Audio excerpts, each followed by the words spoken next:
Direct लेबलिङका विभिन्न प्रकारहरू छन्, ती कुराहरूलाई चाहिँ हामी आज हेर्नेछौँ। सर्वप्रथम हामीले डाइरेक्ट लेबलिङ भनेको के हो भन्ने कुरा त हिजो पढिसकेका छौँ, बुझि पनि सकेका छौँ है। जुन बेला हामी लेबल इन्स्ट्रुमेन्ट है, लेबल इन्स्ट्रुमेन्ट र भर्टिकल स्टाफ को प्रयोगबाट है, लेबल इन्स्ट्रुमेन्ट र भर्टिकल स्टाफको प्रयोग गरेर जब हामीले लेबलिङ गर्छौँ, त्यो लेबलिङलाई हामी के भन्छौँ त? डाइरेक्ट लेबलिङ भन्छौँ। मैले बोलेको सुनिया छ? लेबल इन्स्ट्रुमेन्ट र स्टाफको मद्दतबाट हामीले जुन लेबलिङ गर्छौँ, त्यो लेबलिङलाई हामी के भन्छौँ? डाइरेक्ट लेबलिङ भन्छौँ। ओके, धन्यवाद। हो, यो डाइरेक्ट लेबलिङ पनि विभिन्न प्रकारका छन् हैन, तिनको विषयमा चाहिँ आज हामी हेर्नेछौँ। जस्तो सर्वप्रथम हामीले एउटा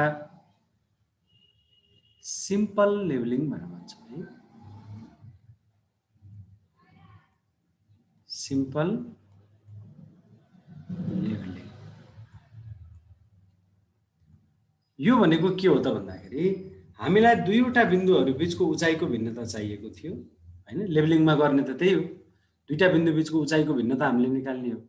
त्यो दुईटा बिन्दु बीचको हामीलाई उचाइको भिन्नता चाहिएको थियो। हामीले के गर्यौँ भने एक सेटअप लियौँ, सिंगल सेटअपमा दुईटा बिन्दु बीचको उचाइको भिन्नता प्राप्त भयो। जस्तो फर एक्जाम्पल हामीसँग यहाँनिर एउटा बिन्दु थियो जहाँनिर हामीले स्टाफ खडा गर्यौँ, अर्को बिन्दु हामीसँग यहाँ थियो होला, यहाँ पनि हामीले स्टाफ खडा गर्यौँ हैन।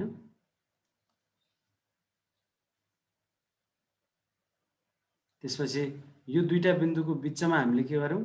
उपकरणलाई राख्यौँ, लेबल मेसिनलाई, र होरिजेन्टल लाइन अफ साइट जुन आयो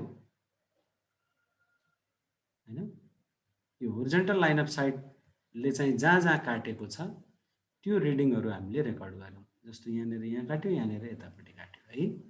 यो दुईटा बिन्दु ए र बी बीचको उचाइको भिन्नता हामीलाई निकाल्न पर्ने थियो, एक सेटअपमै हामीले निकाल्यौँ। जस्तो यसलाई हामीले ब्याक साइड रिडिङ भन्यौँ फर एक्जाम्पल, यसलाई हामीले फोर साइड रिडिङ भन्यौँ भने ए र बी बीचको हाइट डिफरेन्स भनेको के हुन्छ? Back side minus fore side. यसबाट चाहिँ के हुन्छ त? दुईवटा बिन्दुहरू बीचको उचाइको भिन्नता आउँछ। यसलाई नै हामी के भन्छौँ? सिम्पल लेबलिङ भन्छौँ। सिंगल सेटअपमा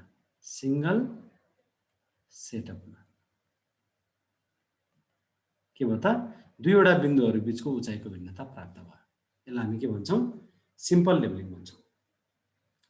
तर वास्तवमा जमिनमा हामीले अहिले भने जस्तै सजिलो हुन्छ भन्ने जरुरी छैन। विभिन्न कारणहरूले गर्दा हामीले सिंगल सेटअपमा दुईवटा बिन्दुहरू बीचको उचाइको भिन्नता पत्ता लगाउन सक्दैनौँ। जस्तो केही कारणहरू के हुन सक्छन्? एउटा, दुई बिन्दुहरू धेरै टाढा छन् भने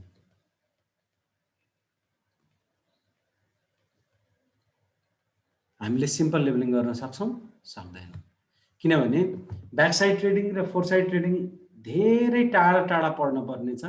मिडवेमा हामीले इन्स्ट्रुमेन्टल राख्छौँ र स्टाफको रिडिङ न ब्याक साइड पढ्न सकिन्छ न फोर साइड पढ्न सकिन्छ, त्यति बेला धेरै टाढा भएको हुनाले। एउटा कारण यो हो, दुईटा बिन्दुहरू धेरै टाढा छन् भने हामी सिम्पल लेबलिङ गर्न सक्दैनौँ। त्यस्तै गरी दुई बिन्दुहरू नजिकै होलान् तर ती बिन्दुहरूको उचाइको भिन्नता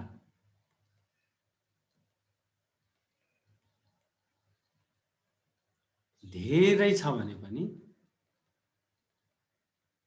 हामीले के गर्न सक्दैनौँ त? सिम्पल लेबलिङ गर्न सक्दैनौँ। किन त भन्दा ब्याक साइड रिडिङ पढ्दाखेरि यहाँभन्दा माथि काट्ने अवस्था रहला, फोर साइड पढ्दाखेरि यहाँभन्दा तल काट्ने अवस्था रहला नि, हुन सक्छ नि। जस्तो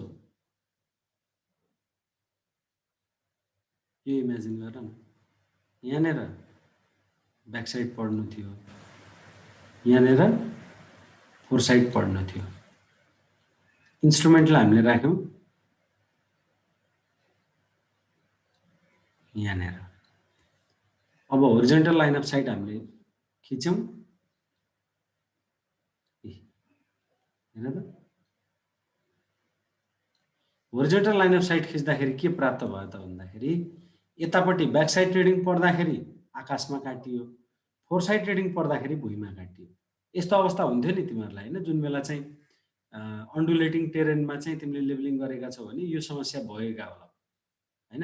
यसमा सिङ्गल सेटअपमा गर्न सकियो त। यो दुईवटा यहाँनिर एउटा स्टाफ थियो, यहाँनिर एउटा स्टाफ थियो, दुइटैको बिचको दूरी खासै धेरै थिएन, तर उचाइको भिन्नता यति धेरै भयो कि तिमीले बिचमा राखेर रिडिङ पढ्दाखेरि न ब्याक साइड पढ्न सक्यौ न फोर साइड पढ्न सक्यौ। त्यसले गर्दाखेरि दुईवटा बिन्दुहरू बिचको उचाइको भिन्नता धेरै छ भने पनि तिमीले के गर्न सक्दैनौ, सिङ्गल सेटअपमा काम गर्न सक्दैनौ। अर्को एउटा तेस्रो कारण छ। तेस्रो कारण भनेको दुई बिन्दुहरू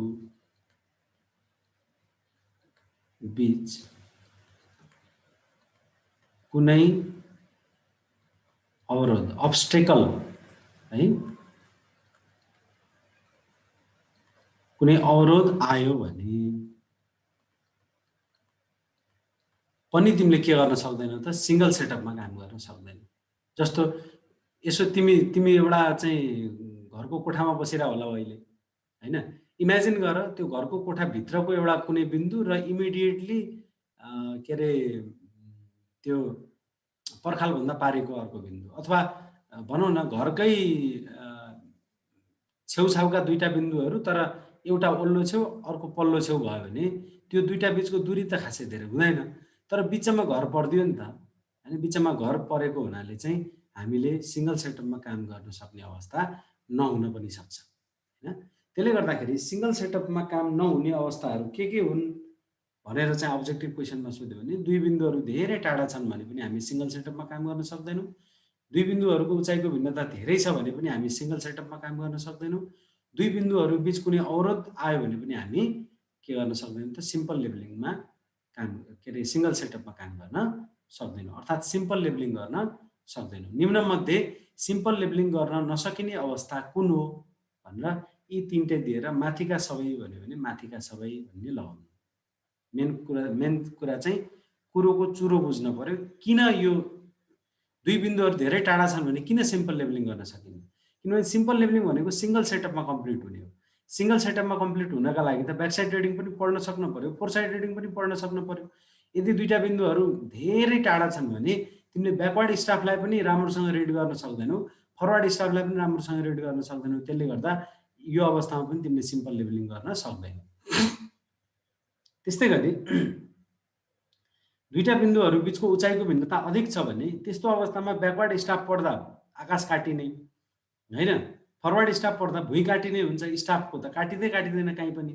त्यसले गर्दाखेरि न ब्याक साइड पढ्न सक्यौ न फोर साइड पढ्न सक्यौ, अथवा ल ब्याक साइड जेनतेन पढ्यो होला फोर साइड पढ्न सकेनौ, अथवा फोर साइड जेनतेन पढ्न सक्यो होला ब्याक साइड पढ्न सकेनौ।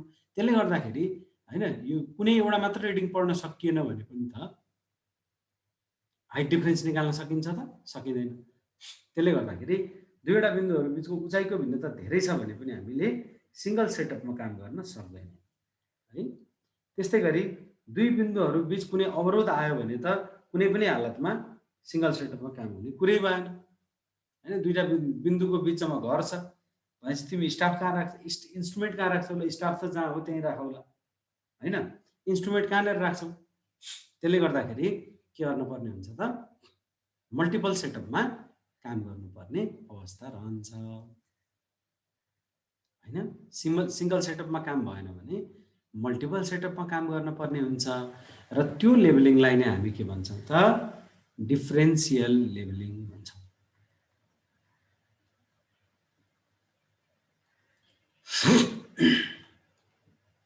डिफरेन्सियल लेबलिङ भन्छौँ। यसैलाई हामी कम्पाउन्ड लेबलिङ पनि भन्छौँ, यसैलाई हामी कन्टिन्युअस लेबलिङ पनि भन्छ। जे भने पनि एउटै हो। यो भनेको के भने एक भन्दा धेरै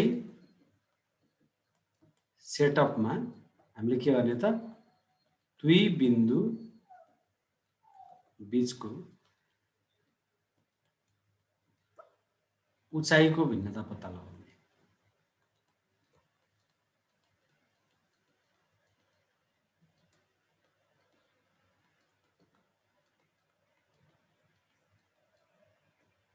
ठीक छ।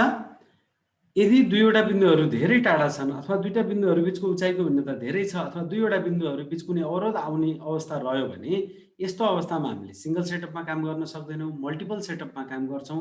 हो यो मल्टिपल सेटअपमा काम गर्ने लेभलिङलाई नै हामी के भन्छौँ डिफरेन्सियल लेभलिङ अथवा कम्पाउन्ड लेभलिङ अथवा कन्टिन्युअस लेभलिङ भन्ने गर्छौँ है।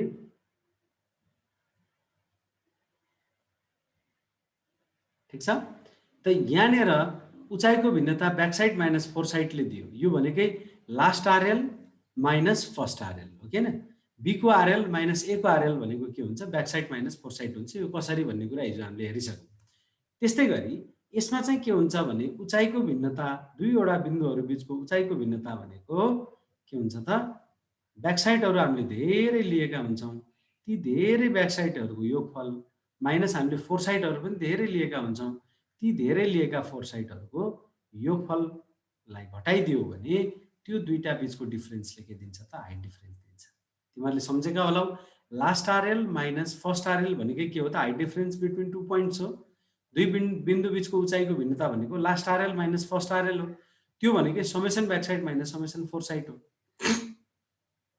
होइन। तिमीहरूले चाहिँ त्यो अर्थमेटिक चेकमा हेरे होला नि last RL minus first RL equal to summation backsight minus summation foresight. त्यो भनेकै के हो त भने हाइट डिफरेन्स भनेको डिफरेन्सियल लेभलिङमा summation backsight minus summation foresight हुन्छ भन्न खोजेको है। ठिक छ, बुझिया छ है। त सिम्पल लेभलिङमा हाइट डिफरेन्स भनेको ब्याकसाइड माइनस फोरसाइडबाट प्राप्त हुन्छ भने होइन डिफरेन्सियल लेभलिङमा दुई बिन्दु बीचको उचाइको भिन्नता समेसन ब्याकसाइड माइनस समेसन फोरसाइडबाट प्राप्त हुन्छ। किनभने यहाँनिर हामीले के गरेका हुन्छौँ दुईवटा बिन्दु बीचको उचाइको भिन्नता निकाल्नका लागि धेरै सेटअपहरू गरेका हुन्छौँ। जस्तो उदाहरणका लागि पहिलो सेटअप हामीले यहाँ गरौँ हो यसरी पढ्छौँ। त्यसपछि दोस्रो सेटअप यहाँ गरौँला यसरी पढिएला होइन। त्यस्तै गरी तेस्रो सेटअप यहाँ गरिएला यसरी पढिएला। चौथो सेटअप यहाँ गरिएला यसरी पढिएला होइन। त एवं रीतले चाहिँ हामीले काम गर्दै गर्दै जाने भनेको यो दुईटा बिन्दु बीचको उचाइको भिन्नता पत्ता लगाउनलाई हामीले सिंगल सेटअपमा सकेनौँ, त्यसले गर्दा मल्टिपल सेटअपमा गऱ्यौँ। अब यहाँ ब्याकसाइड ट्रेडिङ छ, यो ब्याकसाइड ट्रेडिङ छ, यो ब्याकसाइड ट्रेडिङ छ, यो ब्याकसाइड ट्रेडिङ छ। यो सबै ब्याकसाइडहरूको योगफललाई हामी के भन्छौँ समेसन ब्याकसाइड भन्छौँ। यो फोर साइड ट्रेडिङ हो, यो पनि फोर साइड ट्रेडिङ हो, यो पनि फोर साइड ट्रेडिङ हो, यो पनि फोर साइड ट्रेडिङ हो। यी सबै फोर साइडहरूको योगफललाई हामी समेसन फोर साइड भन्छौँ। हो यही ब्याकसाइडहरूको योगफल र फोर साइडहरूको योगफल बीचको अन्तरले नै के दिन्छ त यो दुईवटा बिन्दु यो ए भयो यो बी भयो भने ए र बी बीचको उचाइको भिन्नता भनेकै यो ब्याकसाइडहरूको योगफल माइनस फोर साइडहरूको योगफलले दिन्छ। यहाँसम्म बुझेका छौ? लेख च्याट बक्समा।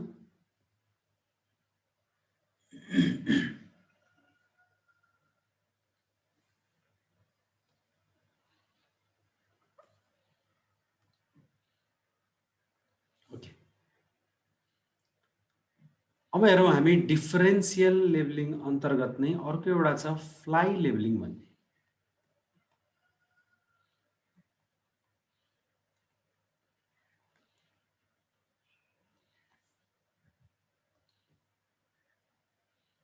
है फ्लाइ लेभलिङ। फ्लाइ भनेको फ्लाइ भनेको के हो त उड्ने भन्ने चाहिँ अर्थ आउँछ हो है। त यो उडी उडी गर्ने लेभलिङ चाहिँ होइन फेरि है। एउटा कुरा चाहिँ के छ भनेदेखि जस्तो उड्ने र गुड्ने यो दुईटामा तिमीलाई ए भन्ने ठाउँबाट बी भन्ने ठाउँसम्म पुग्नु छ भने उडेर पुगिन्छ कि गुडेर पुगिन्छ? छिट्टै पुग्ने हो भने उडेर पुग्दाखेरि छिट्टै पुगिएला, गुडेर पुग्यो भने स्लोली बिस्तारै पुगिएला हैन। गुडेर पुग्यो भने 2 दिन लाग्ला, उडेर पुग्यो भने 5 घण्टा लाग्ला, हो कि हैन? त उडेर जाँदाखेरि के हुन्छ? छिटो हुन्छ। यो उड्ने भनेको छिटोको पर्यायवाची यहाँनिर आउँछ। यो फ्लाइ भनेको उड्ने होइन कि फास्ट भन्ने मिनिङ हो यहाँनिर, फास्ट। फ्लाइ लेभलिङ भनेको फास्ट लेभलिङ, छिटो छिटो लेभलिङ हो। उडेर गर्ने लेभलिङ होइन कि छिटो गर्ने लेभलिङ हो। अब एउटा कुरा अचम्म छ, लेभलिङको काम कसरी छिटो होला हैन? हामीले के पढ्नुपर्छ लेभलिङमा? टप वायर रिडिङ पढ्नुपर्छ, मिडल वायर रिडिङ पढ्नुपर्छ, बटम वायर रिडिङ पढ्नुपर्छ हैन। टप मिडल बटम तीनटैको योगफलमा 3 ले भाग गरेर एभरेज निकाल्नुपर्छ। यो तुलना गर्छौँ मिडल वायरसँग, हो कि हैन? अनि टप माइनस बटम इन्टु 100 गऱ्यो भने डिस्टेन्स आउँछ, होरिजेन्टल डिस्टेन्स, त्यो निकाल्न पर्यो। कसरी काम छिटो हुन्छ त? काम त छिटो त हुँदो रहन्छ, काम त ढिलो पो हुने रहेछ लेभलिङमा। जब एउटा मात्रै सेटअपमा पनि हामीले ब्याकवर्ड स्टाफ र फरवर्ड स्टाफ पढ्दाखेरि ब्याकवर्ड स्टाफमा छुट्टै यो टप मिडल बटमको सम मिन हैन, अनि टप माइनस बटम इन्टु 100 गरेर होरिजेन्टल डिस्टेन्स, यत्रो यावत कुराहरू पत्ता लगाउन पर्ने रहेछ। खालि ब्याकवर्डमा मात्रै पनि छुट्टै पत्ता लगाउन पर्छ, फरवर्डमा मात्रै पनि छुट्टै पत्ता लगाउन पर्छ। त्यस्तै गरी रिडिङ पढ्न आँखा दुखाइ रिडिङ पढ्न पर्छ, त्यसमाथिबाट टप मिडल बटम 3 वटा हैन। त काम छिटो कसरी होला त? अब यहाँ हेर, जस्तो टप मिडल बटम तीनटै पढे तापनि तीनटैको एभरेज भनेको के आउने रहेछ त? मिडल वायर रिडिङ आउनै पर्ने रहेछ, हो कि हैन? तुलना गर्छौँ नि हामीले, यो त चेक गरेर तुलना गरेर हामीले पढेको रिडिङ ठिक छ कि छैन भन्नका लागि एभरेज लिएको हो नि। आवश्यकता हामीलाई मिडल वायर मात्र रहेछ। त हामी फ्लाइ लेभलिङमा के गर्छौँ भनेदेखि मिडल वायर रिडिङ मात्रै पढ्छौँ।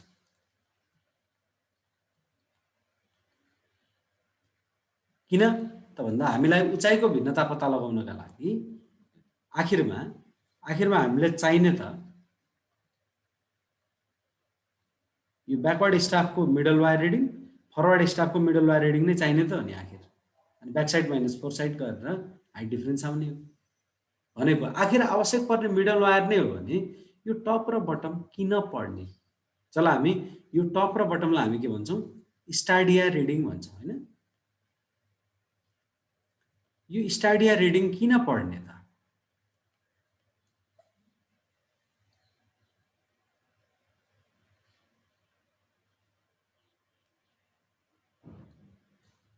यो स्टाडिया रिडिङ हामी किन पढ्ने? टप र बटम किन पढ्ने? किनभने टप माइनस बटम इन्टु 100 गरेर हामीले होरिजेन्टल डिस्टेन्स प्राप्त गर्छौँ, हो कि हैन? टप माइनस बटम इन्टु 100 गरेर हामीले होरिजेन्टल डिस्टेन्स प्राप्त गर्छौँ। त होरिजेन्टल डिस्टेन्स किन चाहियो तिमीलाई? तिमीलाई होरिजेन्टल डिस्टेन्स किन चाहियो? लेभलिङमा होरिजेन्टल डिस्टेन्स किन चाहियो?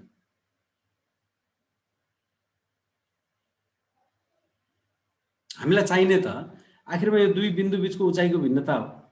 मिडल वायर पढे हुने रहेछ। त होरिजेन्टल डिस्टेन्स हामीलाई किन चाहियो? मुख्य कुरा।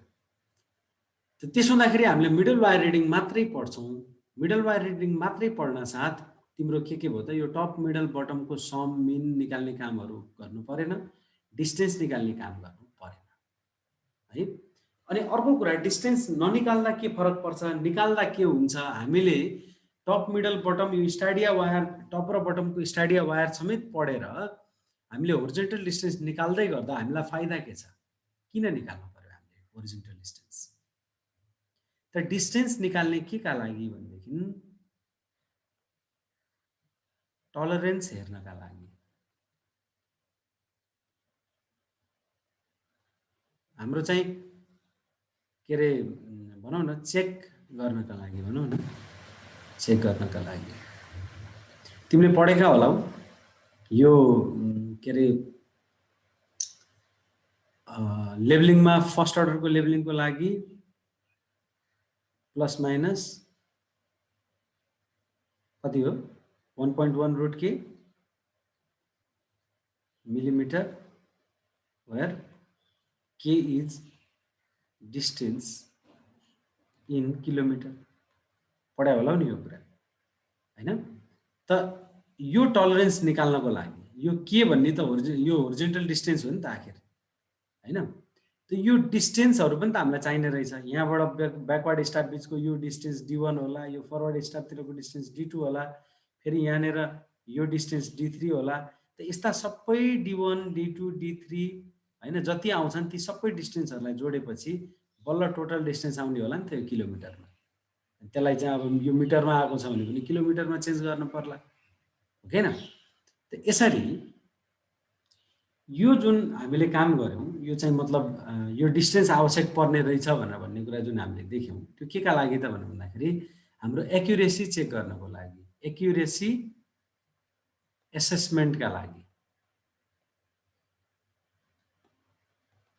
चाहिँ हामीलाई के चाहिने रहेछ त डिस्टेन्स चाहिने रहेछ अन्यथा हामीलाई डिस्टेन्स आवश्यक छैन कुरो बुझ्यो डिस्टेन्स हामीलाई आवश्यकै छैन एक्युरेसी एसेसमेन्ट गर्ने हो भने मात्रै डिस्टेन्स आवश्यक छ त अब फ्लाइ लेभलिङ भने के हो भन्ने कुरा बुझौं अब है जस्तो इन्जिनियरिङ सर्वेहरुमा प्रोजेक्ट साइटमा लेभलिङका बेन्चमार्कहरु हुन्छन् भन्ने ग्यारेन्टी छैन हैन हामीलाई इन्जिनियरिङ सर्वेमा यो लेभलिङका पोइन्टहरु आवश्यक पर्ने भनेको प्रोफाइल क्रस सेक्सन हरु प्लट गर्नका लागि हो खास गरी है हुन त कन्स्ट्रक्सनका लागि पनि हो प्रोफाइल क्रस सेक्सनहरुको लागि चाहिँ हामीलाई के चाहिन्छ त विभिन्न पोइन्टहरुको आरएल चाहिन्छ हाइट चाहिन्छ त त्यो अवस्थामा हामीलाई अब प्रोफाइल र क्रस सेक्सन प्लट गर्ने भन्ने बित्तिकै कुनै न कुनै स्केलमा प्लट गर्छौ तिमीले पक्कै पनि प्रोफाइल र क्रस सेक्सन हो हैन त कुनै स्केलमा प्लट गर्छौ भन्न साथ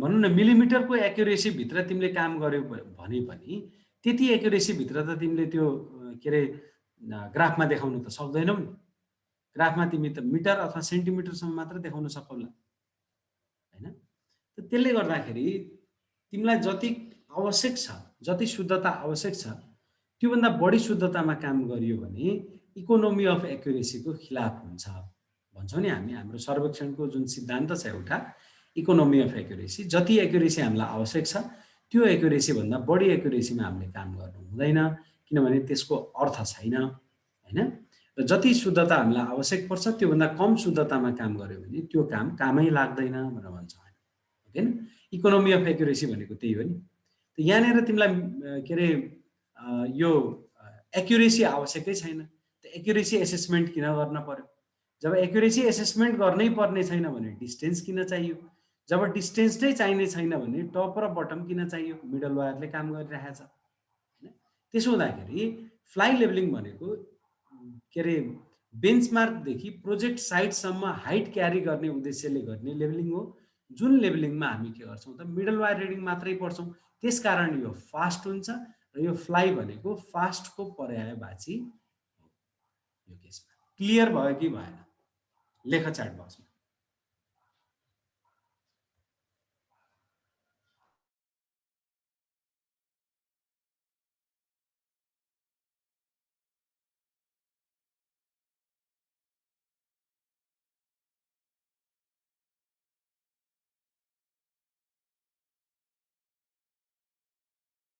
अब राजु ब्याउतले लेखा रहेछौ लेभलिङमा टप माइनस बटम इन्टु 100 गर्दाखेरि डाइरेक्ट होरिजेन्टल डिस्टेन्स आउँछ कि त्यसमा करेक्सन लगाउनु पर्छ हैन यो विषयमा चाहिँ के हो भन्दाखेरि यो त ट्याक्योमेट्रीबाट आएको फर्मुला हो नि हैन होरिजेन्टल डिस्टेन्स भनेको तिम्रो के हुन्छ ks cos square theta plus c cos theta हुन्छ हो हैन k भनेको 100 c भनेको 0 हैन यसलाई i पनि भन्छौं हामी i भनेको टप माइनस बटम हैन अनि थीटा भनेको होरिजेन्टल के रे भर्टिकल एंगल अब हेर त तिम्रो लेभलिङमा हैन यो होराइजन भन्दा कति मासतिर अथवा कति मुनतिर तिमीले चाहिँ लाइन अफ साइट क्रिएट गर्छौ यो होरिजेन्टल प्लेन। तिम्रो लाइन अफ साइट त होरिजेन्टलै हुन्छ नि हैन र लेभलिङमा। भनेको यो लाइन अफ साइट जब होरिजेन्टल हुन्छ त्यति बेला यहाँनिर एंगल कति हुन्छ 0 डिग्री हुन्छ पक्कै पनि। त थीटा भने 0 डिग्री भयो। अब हेर त के भनेको 100 s को ठाउँमा i टप माइनस बटम राख्दियौ। cos 0 भनेको 1 1 को स्क्वायर भनेको 1 भयो। c इन्टु cos थीटा भनेको c भने 0 भइहाल्यो 0 भयो। भनेको 100 इन्टु टप माइनस बटम भनेकै के हो त आखिर होरिजेन्टल डिस्टेन्स रहेछ नि लेभलिङ। ओके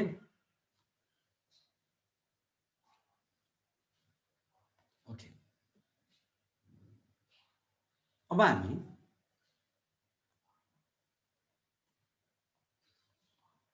रेसिप्रोकल लेभलिङको बारेमा कुरा गर्छौँ। हामीले दुईवटा बिन्दुहरूको बिचमा मिडवेमा स्टाफ राखेर के अरे इन्स्ट्रुमेन्ट राखेर चाहिँ स्टाफको रिडिङ पढ्नुपर्छ। लेभलिङमा चाहिँ दुईवटा बिन्दुहरू जुन दुई बिन्दु बिचको उचाइको भिन्नता निकाल्नु पर्ने छ त्यो दुई बिन्दुको बिचमा चाहिँ हामीले के गर्नुपर्छ त इन्स्ट्रुमेन्टलाई राख्नुपर्छ। तर अवस्था कस्तो आइदियो भनेदेखि यहाँनिर एउटा खोला रहेछ। खोलाको दुई किनारा बिचको चाहिँ हामीलाई उचाइको भिन्नता निकाल्नु पर्ने छ।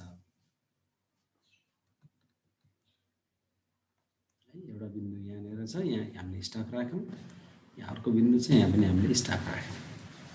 यो दुई बिन्दु बिचको उचाइको भिन्नता निकाल्नु छ। तिमीले यहाँ पनि स्टाफ राख्यौ, यहाँ पनि स्टाफ राख्यौ। अब इन्स्ट्रुमेन्टलाई कहाँनिर राख्नु त यो खोला हो हैन, अथवा खोल्सी होला। यो दुईटा बिन्दु ए र बी बिचको उचाइको भिन्नता निकाल्नु पर्ने छ। तर दुईटा बिन्दुको मिडवेमा हामीले इन्स्ट्रुमेन्ट राख्न सकेनौँ। अनि दुईवटा बिन्दुको बिचमै इन्स्ट्रुमेन्ट राख्नुपर्छ। कारण के त? के कारणले राख्नुपर्छ त? विभिन्न त्रुटिहरू हुन्छन्। जस्तो कि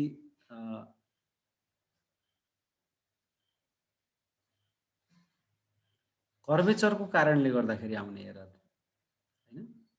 त्यस्तै गरी कोलिमेसन एरर हैन। यो कर्वेचरको कारणले गर्दा, पृथ्वीको वक्रताका कारणले गर्दाखेरि आउने त्रुटि हैन।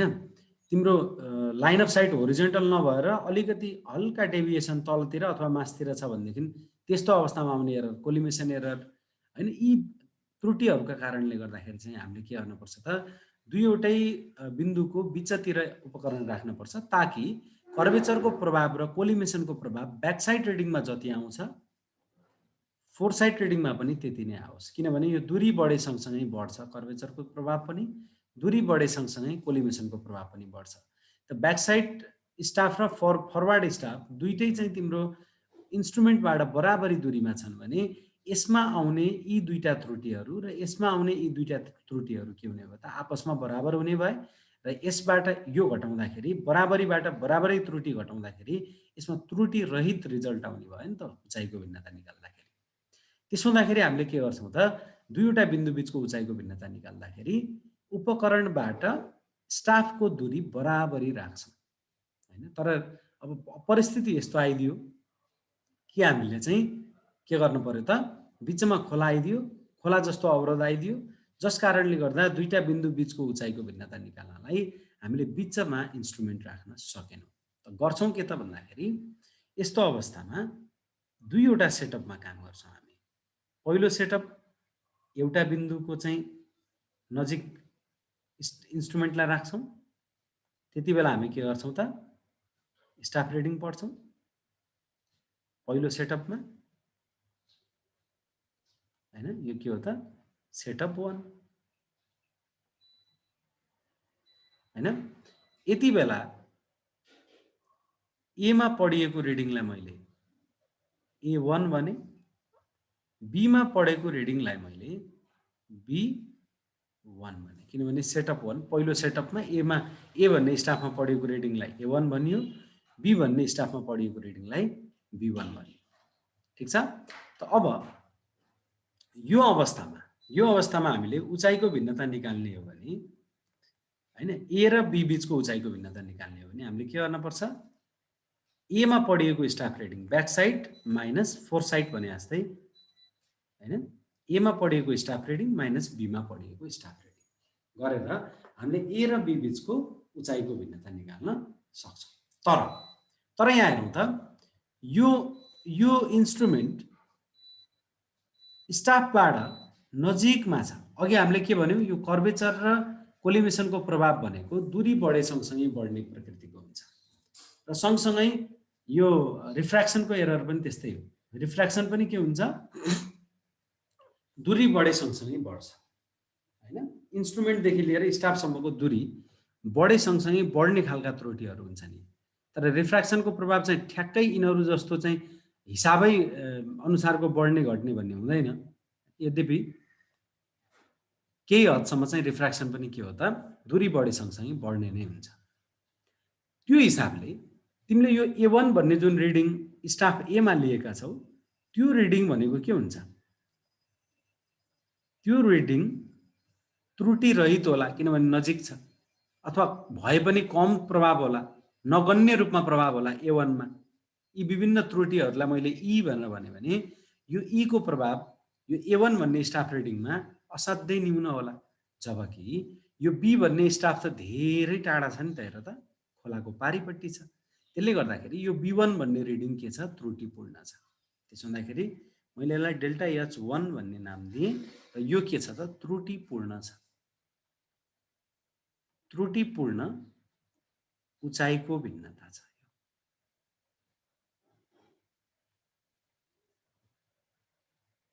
किनभने दुईटै बराबरी दूरीमा छैनन् नि उपकरणबाट। एउटा नजिकमा छ, त्यसले गर्दा त्यसमा कम प्रभाव होला त्रुटिको, एउटा धेरै टाढा छ जसमा त्रुटिको प्रभाव धेरै होला हैन। यसमा त्रुटिको प्रभाव धेरै होला हैन। यसको कारणले गर्दा होला, यो B1 को रिडिङको कारणले गर्दा यो डेल्टा H1 के छ त, त्रुटिपूर्ण छ। त्यस्तै गरी अब हामी के गर्छौँ, दोस्रो सेटअप चाहिँ अघि यो कति दूरीमा चाहिँ यो क्लियरली भिजिबल छ त्यही हिसाबले यहाँनिर त्यस्तै हिसाबले चाहिँ हामीले यहाँ पनि के गर्छौँ त, छोटो दूरीमा इन्स्ट्रुमेन्ट सेटअप गरेर के गर्छौँ, फेरि स्टाफको रिडिङ पढ्छौँ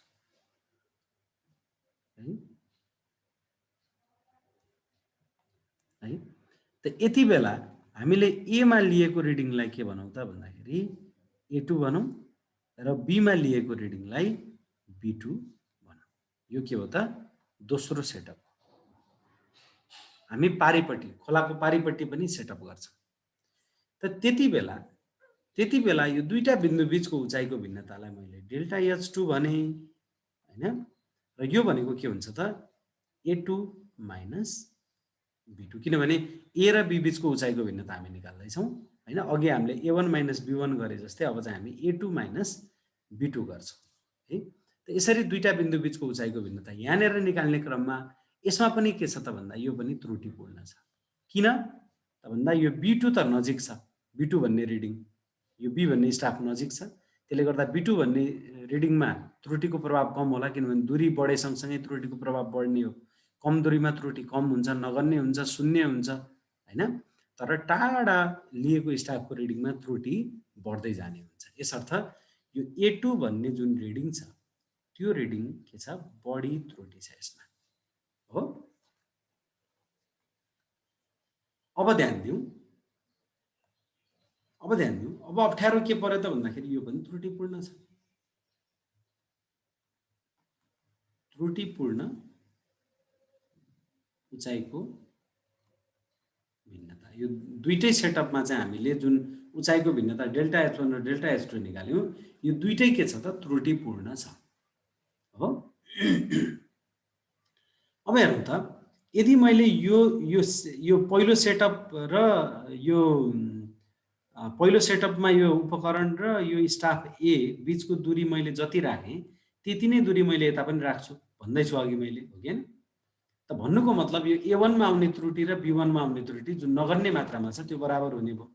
सँगसँगै यहाँबाट मैले जुन यो बी भन्ने स्टाफमा B1 रिडिङ लिएको छु, त्यो B1 भन्ने रिडिङमा जति त्रुटि छ त्यति नै त्रुटि यो दोस्रो सेटअपमा A2 भन्ने रिडिङमा जति आएको छ त्यति नै आएको होला, हो कि हैन। भनेको यो B1 रिडिङमा जति त्रुटि छ धेरै त्रुटि यसमा पनि सरी मेरो इन्टरनेटमा अलिकति समस्या आयो है। त मैले के भन्दै थिएँ, डेल्टा H1 हामीले निकालेका थियौँ के त भन्दाखेरि A1 minus B1, delta H2 हामीले निकालेका थियौँ A2 माइनस B2। त यहाँनिर यो B1 भन्ने त्रुटिपूर्ण थियो, यहाँनिर A2 भन्ने त्रुटिपूर्ण थियो। यसमा नगन्य मात्रामा त्रुटि थियो, यसमा पनि नगन्य मात्रामा त्रुटि थियो।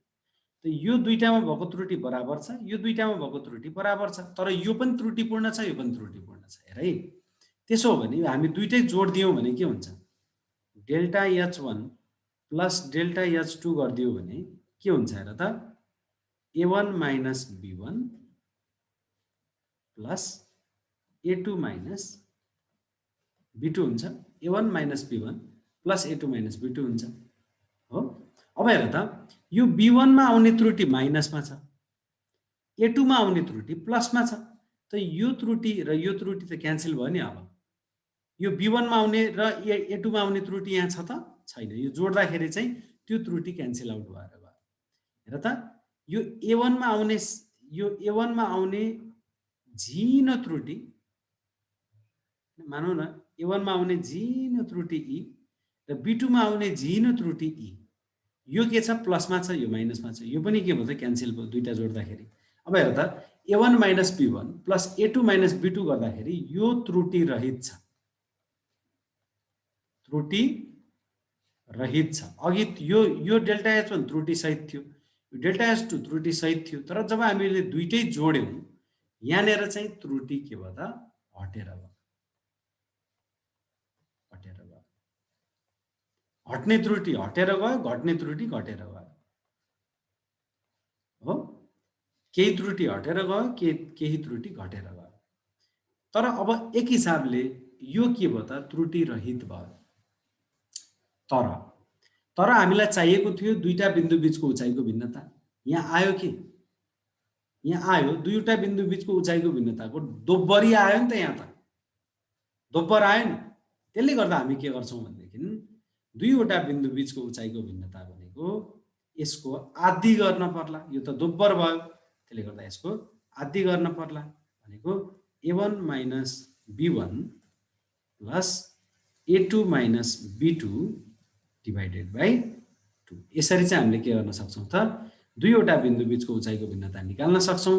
यसैलाई हामी के भन्छौँ, रेसिप्रोकल लेभलिङ भन्छौँ है। खोला नाला जस्ता चाहिँ अवरोधहरू बिचमा आए भनेदेखि त्यस्तो अवस्थामा हामीले के गर्छौँ त, दुईवटा सेटअपमा काम गर्छौँ, दुवै किनारामा उपकरण राखेर दुई सेटअपमा काम गर्छौँ र दुवै पटक आएको उचाइको जुन भिन्नता छ हैन, दुवै पटक आएको उचाइको भिन्नता छ, त्यसको जुन एभरेज हुन्छ त्यो एभरेजले नै के दिन्छ त, दुईवटा बिन्दु बीचको उचाइको भिन्नता दिन्छ। बुझ्यो? यो भनेको के हो त, A1 माइनस B1 भनेको पहिलो सेटअपमा उचाइको भिन्नता हो, A2 माइनस B2 भनेको दोस्रो सेटअपमा उचाइको भिन्नता हो। त दुईटै उचाइको भिन्नताको एभरेजले के दियो त, हामीलाई दुईटा बिन्दु बीचको उचाइको भिन्नता दियो। अब अघि मेरो चाहिँ इन्टरनेटमा चाहिँ डिस्कन्टिन्युटी भएको हुनाले अहिलेको चित्र चाहिँ मैले रिपिट गर्न सक्दिनँ। चित्र तिमीहरूले आफ्नो कपीबाट हेर हैन। अब यो चाहिँ के हो भनेदेखि, यो A1 भन्ने रिडिङ नजिक छ। अघिको चित्र हेर त, पहिलो अघि हामीले जुन फर्स्ट सेटअपका लागि चित्र बनाएका थियौँ त्यो चित्रमा हेर त, यो के छ, यो नजिक छ A1 भन्ने रिडिङ हैन। यो B2 भन्ने रिडिङ पनि इन्स्ट्रुमेन्टबाट नजिक छ। जति त्रुटि होला नजिक नजिकको थोरै त्रुटि, ती यो प्लसमा आयो यो माइनसमा आयो, क्यान्सल भयो। यो B1 भन्ने स्टाफ रिडिङ धेरै टाढा छ, त्यसमा धेरै ठुलो त्रुटि, यो रातो E होला हैन। A2 भन्ने स्टाफ रिडिङ पनि धेरै टाढा छ, त्यसमा धेरै ठुलो त्रुटि, यो रातो E होला। त यो माइनसमा छ, यो प्लसमा छ, त्यसले गर्दा यो दुईटै के भयो त, क्यान्सल भयो जोड्दाखेरि, जोड्ने हो भने हो किन। त A1 minus B1 plus A2 minus B2 गर्दै गर्दा यहाँ आएका सबै त्रुटिहरू चाहिँ यो जोड जम्मा गरिसकेपछि के हुने भयो त, हटेर जाने भयो। अब यो जोड जम्मा गर्दाखेरि त हामीलाई आवश्यक पर्ने भन्दा के भयो त, दोब्बरी उचाइको भिन्नता आयो, त्यसले गर्दा भागा 2 गर्यौँ हामीले। यसैलाई हामी के भन्छौँ, रेसिप्रोकल लेभलिङमा चाहिँ कसरी काम गर्ने भन्ने कुराको फर्मुला भनेकै यही हो है। तिमीलाई यदि रेसिप्रोकल लेभलिङमा चाहिँ स्टाफ ए मा लिएका रिडिङ चाहिँ यति यति हुन्। पहिलो सेटअपमा स्टाफ ए मा लिएको रिडिङ यति हो। पहिलो सेटअपमा स्टाफ बी मा लिएको रिडिङ यति हो। दोस्रो सेटअपमा स्टाफ ए मा लिएको रिडिङ यति हो। स्टाफ बी मा लिएको रिडिङ यति हो भने ए र बी भन्ने बिन्दु बीचको उचाइको भिन्नता निकाल भन्यो भने यो ए मा र बी मा लिएका पहिलो सेटअपको रिडिङको अन्तर प्लस ए मा र बी मा लिएका दोस्रो सेटअपको अन्तरको हैन सम गर, त्यसलाई 2 ले भाग गरिदियो भने दुईटा बिन्दु बीचको उचाइको भिन्नता आउँछ। यसैलाई हामी के भन्छौँ? रेसिप्रोकल लेभलिङ भन्छौँ।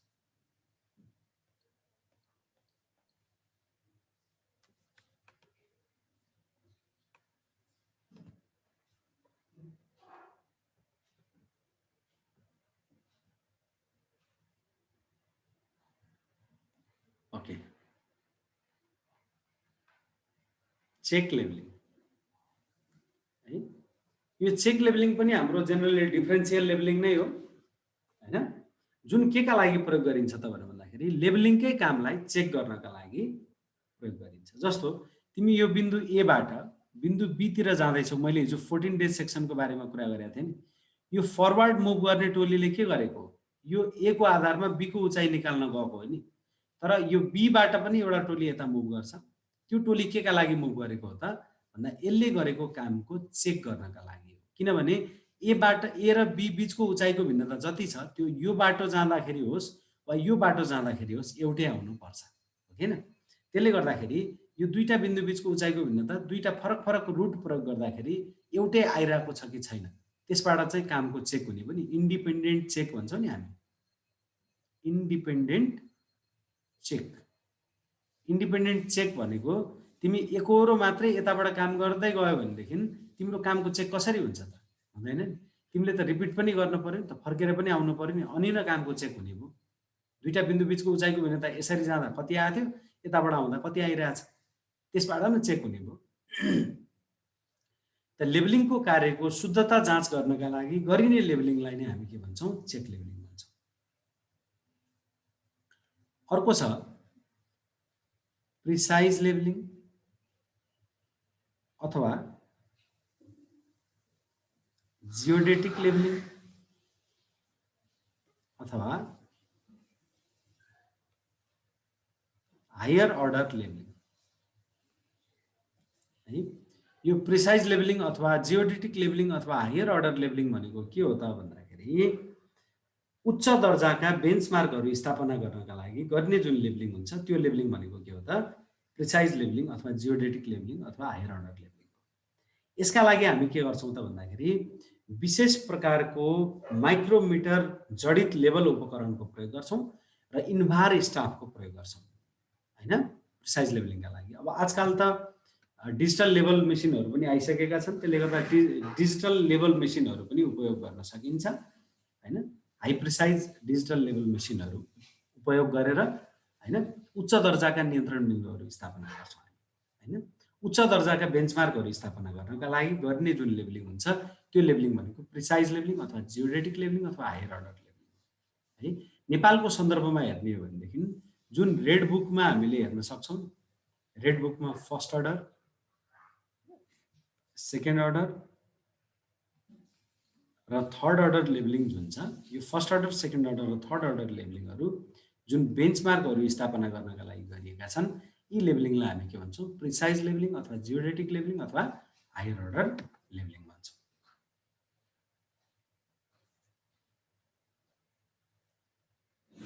त्यस्तै गरी profile levelling and cross section levelling.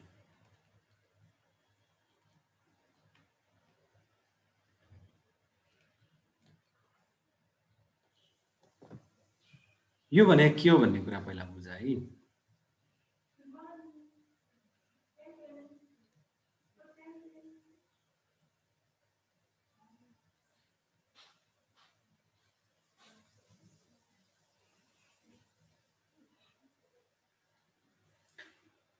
जस्तो यो जेनरली इन्जिनियरिङ सर्वेमा रुट सर्वेमा आउने कुरा हो। जस्तो तिम्रो इनिसियल बिन्दु ए छ र फाइनल डेस्टिनेसन बी छ हैन। ए बाट बी सम्म चाहिँ तिम्रो रुट छ है। रुटको सुरुवाती बिन्दु ए छ, अन्तिम बिन्दु बी छ। प्रोफाइल भने के हो भने तिम्रो सुरुवाती बिन्दु जसलाई हामी जिरो चेनेज भनेर भन्छौँ होइन, जिरो चेनेज यो होरिजेन्टल एक्सिसमा हामी चेनेजलाई राख्छौँ होइन, भर्टिकल एक्सिसमा रिड्युस लेभललाई राख्छौँ आरएललाई होइन। त्यो जिरो चेनेजमा सर्टेन आरएल होला। यहाँनिर हामी के गर्छौँ भनेदेखि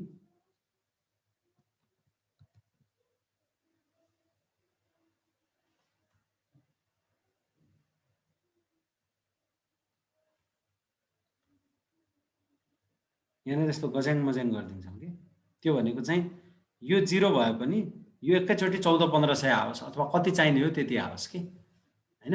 यसलाई 0 अनि यसलाई 1 यसलाई 2 यसलाई 3 गर्दा गर्दै त हाम्रो जानेर आरएल आउनु पर्ने हो। त्यो कापी कलम सकिन्छ तर हाम्रो आरएल चाहिँ आइपुग्दैन। त्यसले गर्दाखेरि यो खुम्चाइदियो भनेदेखि अब जानेर हामीलाई जे चाहिन्छ त्यो कुरा चाहिँ यहाँनिर राख्न सक्छौँ। यो 0 भए पनि है, यो जिरो चेनेज जिरो आरएल भन्ने बुझौँ। त जिरो चेनेजमा जिरो आरएल भन्ने त हुँदैन, जिरो चेनेजमा सर्टेन आरएल होला। त यहाँनिर हामी बिन्दु ए को आरएल यति सुरुवातमा, त्यसपछि चेनेज बढ्दै गयो, आरएल बढ्ने होला घट्ने होला होइन, बढ्ने होला के हुने होला होइन। आरएल के हुन्छ त्यो कुरा हामी त्यो अनुसारले यहाँनिर अब यिनलाई जोड्दै जान्छौँ।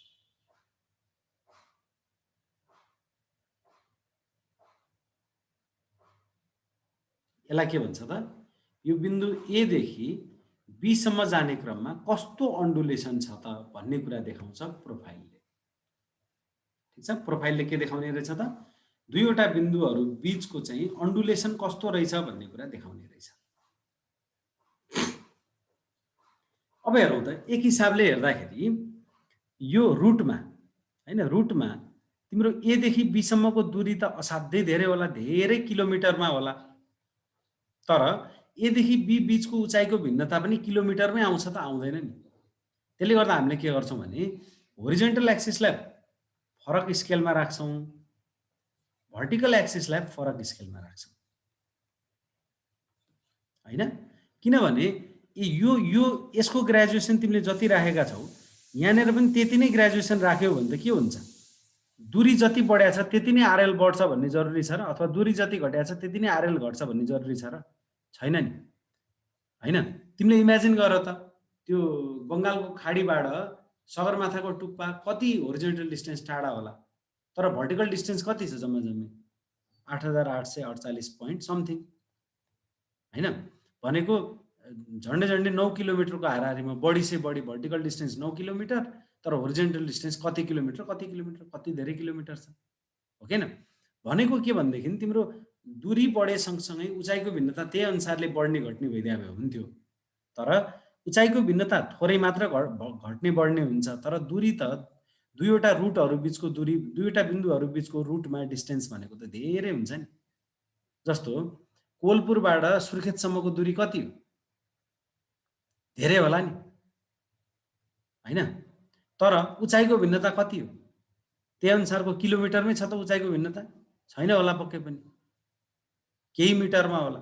त यदि तिमीले कोलपुरदेखि सुर्खेतसम्मको जुन हाइवे छ त्यो हाइवेको प्रोफाइल तिमीले बनाउनु पर्यो भनेदेखि अब यो किलोमिटरमा राख्नु पर्यो, यसलाई जुन स्केलमा राखेका छौ यसलाई त्यही स्केलमा राख्यो भने जुन हाइटमा अन्डुलेसन तिमीले देखाउन खोजेको त्यही देखाउन सक्दैन। त्यसो भए प्रोफाइल बनाउनुको अर्थ के हो होइन। त्यसले गर्दा हामी के गर्छौँ भन्दा प्रोफाइल बनाउने क्रममा होरिजेन्टल एक्सिस भन्दा भर्टिकल एक्सिस हामी के गर्छौँ 10 गुणा ठुलो बनाउँछौँ। यो रुल अफ थम्ब भनेर भन्छौँ हामी है, यो जेनरल रुल अफ थम्ब। यो के हो त भन्दाखेरि होरिजेन्टल एक्सिसमा जति स्केल सेट गरिन्छ त्यसको 10 गुणा बढी स्केल चाहिँ हामीले के गर्छौँ त भर्टिकल एक्सिसमा सेट गर्छौँ। फर एक्जाम्पल यदि हामीले 1:1000 यदि हामीले होरिजेन्टल स्केल सेट गरेका छौँ भने 1:100 मा हामीले के गर्नुपर्छ त भर्टिकल एक्सिसलाई त्यो स्केलमा चाहिँ प्लट गर्नुपर्छ। ठिक छ, यो थाहा छ। यसलाई हामी के भन्छौँ प्रोफाइल भन्छौँ। अब अर्को हुन्छ एउटा क्रस सेक्सन भन्ने। क्रस सेक्सन भनेको चाहिँ के भन्दाखेरि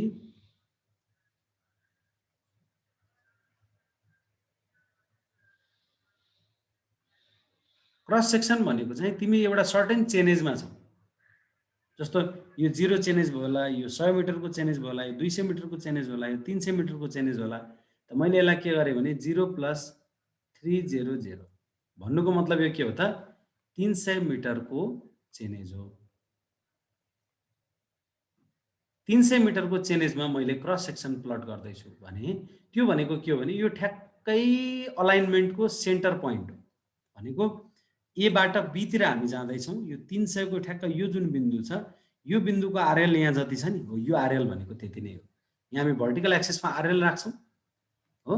होरिजेन्टल एक्सिसमा चाहिँ हामी के गर्छौँ भनेदेखि दाहिनेतिरको डिस्टेन्स, राइट साइड डिस्टेन्स, यतापट्टि चाहिँ लेफ्ट साइडको डिस्टेन्स, हैन? त ठ्याक्कै सेन्टरमा हुँदाखेरि आरएल कति छ, दाहिनेतिर जाँदाखेरि आरएल के हुँदैछ, देब्रेतिर जाँदाखेरि आरएल के हुँदैछ। त यी कुरालाई हामीले प्लट यदि गर्छौँ भने यिनलाई नै हामी के भन्छौँ, क्रस सेक्सन भन्छौँ।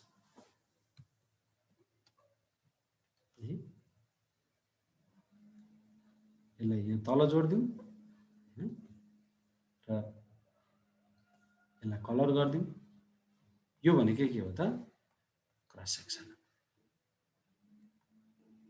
क्रस सेक्सन भनेको के हो त भन्दाखेरि तिम्रो रुटलाई यो रुट कतापट्टि गइरहेछ, यहाँबाट सिधा अगाडिपट्टि गइरहेछ, यतापट्टि गइरहेछ हो।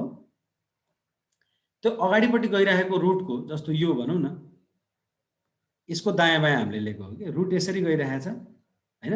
हामीले यसको दायाँ बायाँ चाहिँ विभिन्न बिन्दुहरूको आरएल लियौँ अनि त्यसलाई चाहिँ हामीले के गर्यौँ त यसरी प्लट गर्यौँ। यसको मतलब के हो भने यदि तिम्रो रुटलाई पर्पेन्डिकुलरली तिमीले काट्यौ भने कस्तो देखिन्छ त, त्यो कुरा भनेको के हो, क्रस सेक्सन। अब क्रस सेक्सन र प्रोफाइल किन चाहियो त भन्दाखेरि क्रस सेक्सन र प्रोफाइल भनेको तिम्रो रोड अथवा यो रुटहरू भनौँ न, रुटको डिजाइन गर्नका लागि चाहिँ के चाहिन्छ त, प्रोफाइल र क्रस सेक्सन चाहिन्छ है। रुटको डिजाइन गर्नका लागि हैन, कति माटोहरू कट गर्नुपर्छ, कति माटो फिल गर्नुपर्छ हैन, यो कटिङ फिलिङको इन्फर्मेसन प्राप्त गर्नका लागि चाहिँ के गर्छ त, इन्जिनियरहरूलाई के चाहिन्छ, यो प्रोफाइल र क्रस सेक्सनको इन्फर्मेसन चाहिन्छ हो। अब यो प्रोफाइल र क्रस सेक्सन बनाउनका लागि हामीले विभिन्न बिन्दुहरूको आरएल पत्ता लगाउन पर्ने हुन्छ हो किन। त विभिन्न बिन्दुहरूको आरएल पत्ता लगाउनु पर्ने हुन्छ। त त्यो विभिन्न बिन्दुहरूको आरएल पत्ता लगाउनु पर्ने काम भनेको लेभलिङ हो। प्रोफाइल र क्रस सेक्सन गर्नका लागि हामीले जुन लेभलिङ गर्छौँ त्यो लेभलिङलाई हामी के भन्छौँ, प्रोफाइल लेभलिङ र क्रस सेक्सन लेभलिङ भन्छौँ हैन। प्रोफाइल ड्र गर्नका लागि विभिन्न बिन्दुहरूको आरएल पत्ता लगाइन्छ, त्यो लेभलिङलाई प्रोफाइल लेभलिङ भन्ने भयो। क्रस सेक्सनका लागि पनि हामीले विभिन्न बिन्दुहरूको आरएल पत्ता लगाउनु पर्ने हुन्छ, त्यो लेभलिङलाई हामी के भन्छौँ, क्रस सेक्सन लेभलिङ भन्छौँ। र प्रोफाइल लेभलिङ र क्रस सेक्सन लेभलिङ छुट्टा छुट्टै आउँदैन, यो सँगसँगै जोडिएर आउने कुरा भयो है। जस्तो हामीलाई यो बिन्दुको पनि उचाइ चाहिन्छ, यो बिन्दुको उचाइ चाहिन्छ, यहाँ विभिन्न बिन्दुहरूका उचाइहरू चाहिन्छन्, अगाडिको यसको उचाइ चाहिएला, यसको उचाइ चाहिएला। त एक सेटअपमा हामीले जति उचाइहरू लिन सक्छौँ त्यति लिन्छौँ यसमा। प्रोफाइल र क्रस सेक्सन लेभलिङमा चाहिँ ब्याकवर्ड स्टाफ र फरवर्ड स्टाफ बराबरी हामी त्यो वास्ता गर्दैनौँ। हामी के गर्छौँ त भन्दाखेरि एक सेटअपमा बढी से बढी कति रिडिङहरू लिन सकिन्छ त्यति रिडिङहरू हामी लिन्छौँ। पहिले निर्धारित हुन्छ यो रुटभन्दा कति दायाँ बायाँ कता कता कति कति जाने भनेर भन्ने कुरा अलरेडी निर्धारित हुन्छ। त्यो निर्धारण भए बमोजिम चाहिँ हामीले के गर्छौँ त, यो विभिन्न बिन्दुहरूको हामीले आरएल पत्ता लगाउँछौँ। यसलाई हामी के भन्छौँ, प्रोफाइल र क्रस सेक्सन लेभलिङ भन्छौँ।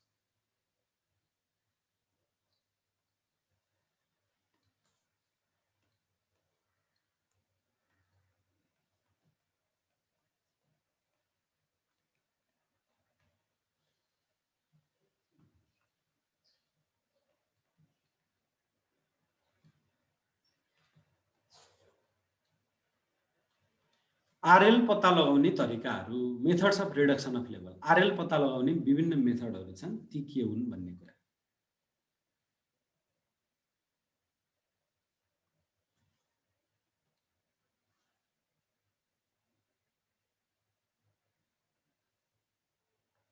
है आरएल पत्ता लगाउने विभिन्न मेथडहरू छन्, ती मेथडहरू के हुन् भन्ने कुरा हेरौँ।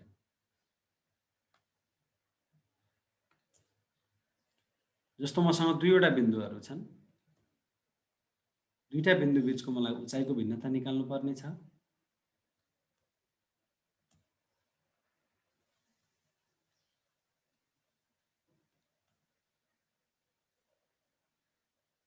अथवा आरएल पत्ता लगाउनु पर्ने छ कुनै एउटा नन पोइन्टको आधारमा अननोन पोइन्टको आरएल पत्ता लगाउनु पर्ने छ भनौँ न। यो पोइन्ट ए नन पोइन्ट हो, पोइन्ट बी अननोन पोइन्ट हो। पोइन्ट ए को आरएल थाहा छ हामीलाई। आरएल थाहा भएको बिन्दुमा हामीले जुन रिडिङ लिन्छौँ त्यसलाई हामी ब्याक साइड रिडिङ भन्छौँ। आरएल थाहा नभएको बिन्दुमा हामीले लिने रिडिङलाई हामी फोर साइड रिडिङ भन्छौँ हो। त बिन्दु बी को आरएल भनेको के हुन्छ?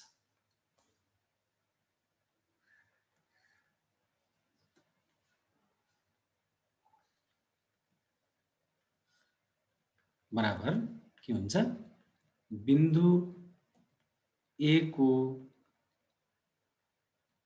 RL plus back side reading minus fore side reading. त्यही हो नि त। बिन्दु बी को आरएल भनेको यसको आरएल प्लस यति, हामी यहाँ पुग्यौँ, यहाँबाट यति घटाइदिउँ, यसको आरएल आयो। बिन्दु ए को आरएलमा यति जोड्ने, यहाँ पुग्यो, यति घटाइदिने, यहाँ पुग्यो हैन, बिन्दु बी को आरएलमा पुग्यो। त अब यो बिन्दु ए को आरएल, बिन्दु ए को आरएल मा ब्याक साइड रिडिङ जोड्नु भनेकै के हो? बिन्दु ए को आरएल मा ब्याक साइड रिडिङ जोड्नु भनेकै हाइट अफ इन्स्ट्रुमेन्ट निकाल्नु हो। यसको मतलब height of instrument minus fore side reading हो। बिन्दु बी को आरएल भनेको के रहेछ त भन्दाखेरि height of instrument minus fore side reading रहेछ। अब यही कुरालाई यसरी हेर न, यो back side minus fore side भनेको के हो? Back side minus fore side भनेको के हो त? उचाइको भिन्नता हो के हैन? डेल्टा एच हो नि। ए र बी बीचको उचाइको भिन्नता भनेको back side minus fore side हो नि। त्यसले गर्दा यसलाई हामीले कसरी पनि भन्न सक्छौँ भने बिन्दु बी को आरएल बराबर, बिन्दु बी को आरएल बराबर बिन्दु ए को आरएल प्लस दुईटा बिन्दु बीचको उचाइको भिन्नता हो। अब यहाँ हेरौँ त, यदि ब्याक साइड रिडिङ ठुलो छ, फोर साइड रिडिङ सानो छ भने ठुलोबाट सानो घटाउँदा के हुन्छ? पोजिटिभ हुन्छ। डेल्टा एच के आउँछ? पोजिटिभ आउँछ। यसलाई हामी के भन्छौँ? राइज भन्छौँ हो। त्यस्तै गरी यदि ब्याक साइड रिडिङ कम छ, फोर साइड रिडिङ धेरै छ भने कमबाट धेरै घटाउँदाखेरि नेगेटिभ आउँछ होला हो। यसैलाई हामी के भन्छौँ? फल भन्छौँ। यसलाई फल भन्छौँ, यसलाई राइज भन्छौँ। त यो बिन्दु ए को आरएलमा, बिन्दु ए को आरएलमा ए र बी बीचको उचाइको भिन्नता भनेकै राइज अथवा फल हो। यो के हो? राइज अथवा फल।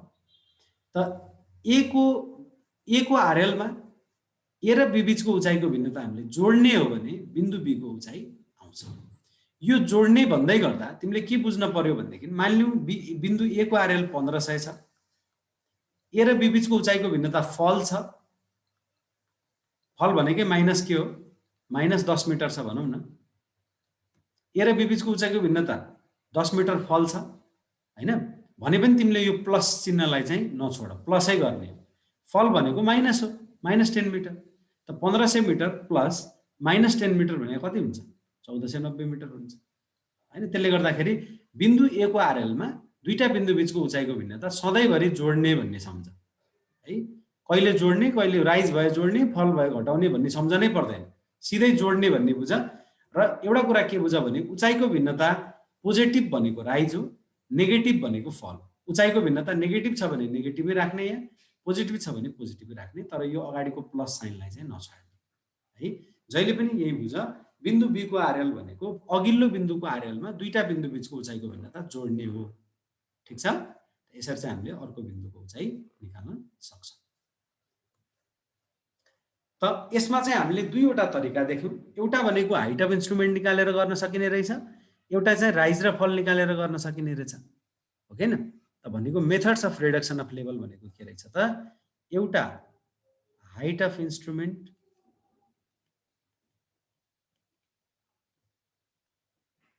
मेथड अथवा यसलाई चाहिँ कोलिमेसन मेथड पनि भन्ने चलन छ है। भने अर्को छ के त? राइज एन्ड फल मेथड। यो दुईटा मेथडबाट चाहिँ हामीले के गर्न सक्ने रहेछौँ त, दुईटा बिन्दु बीचको उचाइको भिन्नता निकाल्न सक्ने रहेछौँ। कुरा चाहिँ एउटै हो, कुरा एउटै हो हैन। यो बिन्दु बी को आरएल निकाल्न सक्छौँ भनौँ न। अननोन पोइन्टको आरएल निकाल्नका लागि हैन मेथड अफ रिडक्सन अफ लेभलको चर्चा गर्दैछौँ। अननोन पोइन्टको आरएल पत्ता लगाउनका लागि हामीले के गर्न सक्ने रहेछौँ त, दुईवटा तरिका अपनाउन सक्ने रहेछौँ। एउटा हाइट अफ इन्स्ट्रुमेन्ट मेथड, अर्को चाहिँ राइज एन्ड फल मेथड। दुईटै कुरा एउटै हो, तर के हो भनेदेखि एउटामा चाहिँ हामी ब्याकसाइड जोडेर बल्ल फोरसाइड घटाउँछौँ, एउटामा ब्याकसाइड र फोरसाइडको अन्तर गरिसकेर बल्ल के गर्छौँ त, अघिल्लो बिन्दुको आरएलमा त्यो कुरा जोड्छौँ। कुरो बुझ्यो? त्यसले गर्दाखेरि फरक के हो भन्दाखेरि फर्मुला एउटै हो, मात्र पहिला के गरेर दोस्रो के गर्ने भन्ने कुरा हो है। यो गर्ने हो, यो गर्ने हो। र सँगसँगै केही अन्तरहरू छन् राइज एन्ड फल मेथड र हाइट अफ इन्स्ट्रुमेन्ट मेथडमा, त्यसको बारेमा चर्चा गरौँ।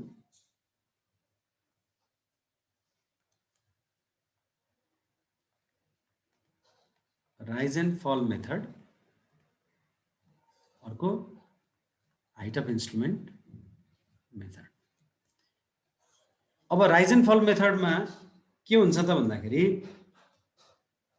Summation backsight minus summation foresight बराबर समेसन राइज माइनस समेसन फल बराबर last RL minus first RL हैन।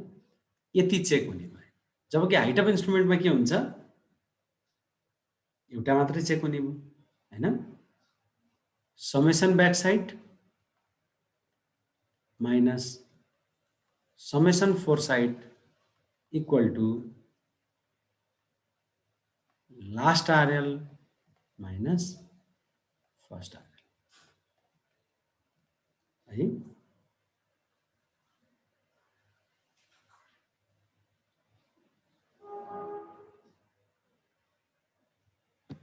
भनेको यो दुईटै मेथडमा चाहिँ के हुने भयो त भन्दाखेरि यसमा चेक बढी हुने भयो यो भन्दा, त्यसले गर्दाखेरि यसलाई उपयुक्त मानिन्छ। चेक बढी भएको हुनाले यसलाई उपयुक्त मानिन्छ। र सँगसँगै यसमा के हुन्छ भने इन्टरमिडिएट साइटमा समेत चेक हुन्छ। इन्टरमिडिएट साइटको आरएल ठिक आए नआएको चेक हुन्छ यसमा, जबकि यसमा इन्टरमिडिएटको चेक हुँदै हुँदैन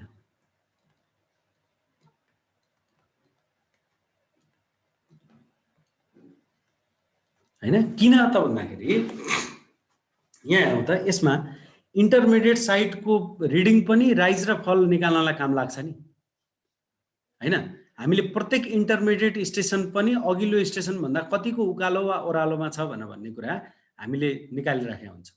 हरेक राइज र फलमा यो इन्टरमिडिएट साइटको पनि उत्तिकै महत्त्वपूर्ण हात हुन्छ।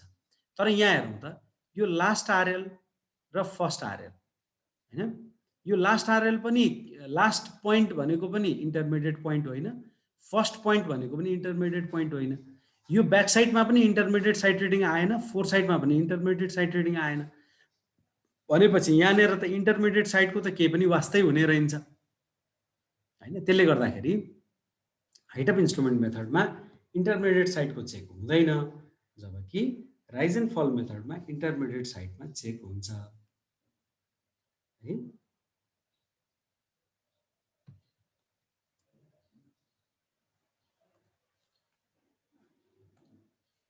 त्यस्तै गरी यो जुन हामीले अहिले अर्थमेटिक चेकको कुरा गर्यौं नि, यो अर्थमेटिक चेकको,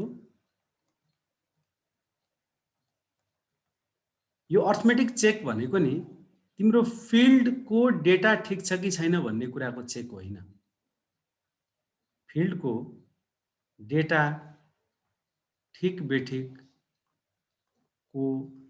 चेक होइन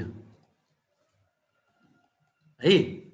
किनभने तिमीले हिजो के काम गरेर ल्याएको थियौ, हिजो गरेको लेबलिङको काम ठिक छ कि छैन भन्ने कुराको चेक आज तिमीले अर्थमेटिक चेक गर्यौ भन्नेमा आयो भन्ने होइन है।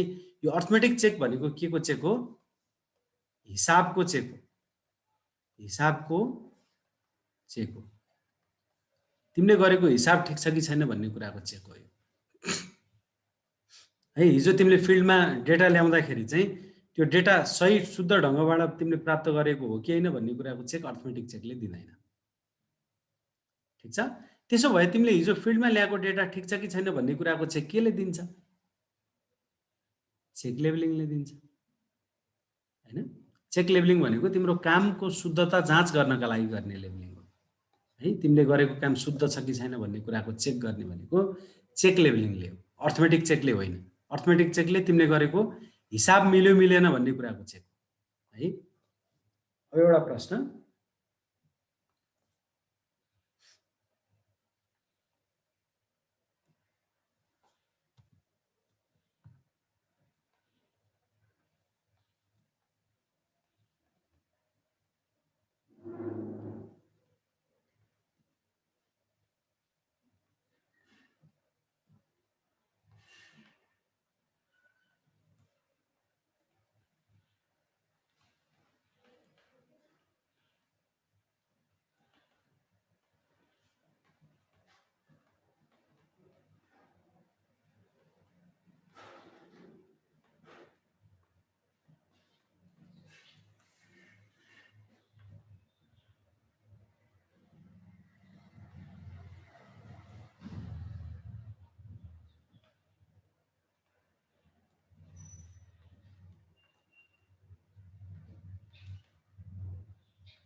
हेलो मलाई सुनिँदैछ?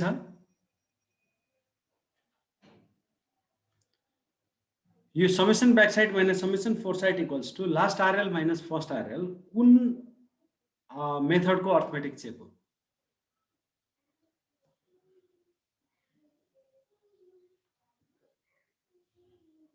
मलाई सुनिँदैछ? Can you hear me? Hello? Okay ल भनेको यो summation back side minus summation fore side equals to last RL minus first RL यो राइज एन्ड फल मेथडमा पनि हुन्छ, हाइट अफ इन्स्ट्रुमेन्ट मेथडमा पनि हुन्छ। त्यसले गर्दा हामी के भन्छौँ, यो दुवैमा हुने चेक हो। है यदि तिमीलाई summation back side minus summation fore side equals to summation rise minus summation fall भनिदियो भने र equal to last RL minus first RL भनौँ न ल, यो भनिदियो भने यो चाहिँ के हो त, राइज एन्ड फलको मात्रै चेक हो। है त्यसले गर्दा यो अवस्थामा हामी के गर्छौँ, summation back side minus summation fore side equals to last RL minus first RL कुन चाहिँ मेथडमा यो चेक अर्थमेटिक चेक गरिन्छ भनेर भन्दा दुईटै मेथडमा यो चेक हामी गर्छौँ। है चाहे राइज एन्ड फल होस् अथवा हाइट अफ इन्स्ट्रुमेन्ट मेथड होस्। राइज एन्ड फलमा थप एउटा यो पनि चेक हुन्छ, समेसन राइज माइनस समेसन फल पनि हामी निकालेर हेर्छौँ। होइन त्यति हो अन्तर हाइट अफ इन्स्ट्रुमेन्ट भन्दा। होइन तर यो त्यो भन्दै गर्दा यो चाहिँ राइज एन्ड फलको चेक होइन भनेर भन्न मिल्दैन, यो राइज एन्ड फलको पनि चेक हो। है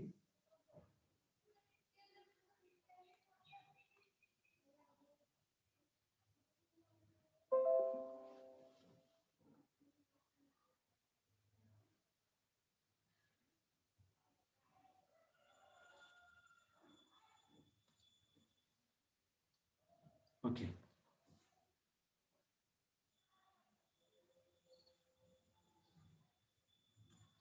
हेलो, मलाई सुनिँदैछ?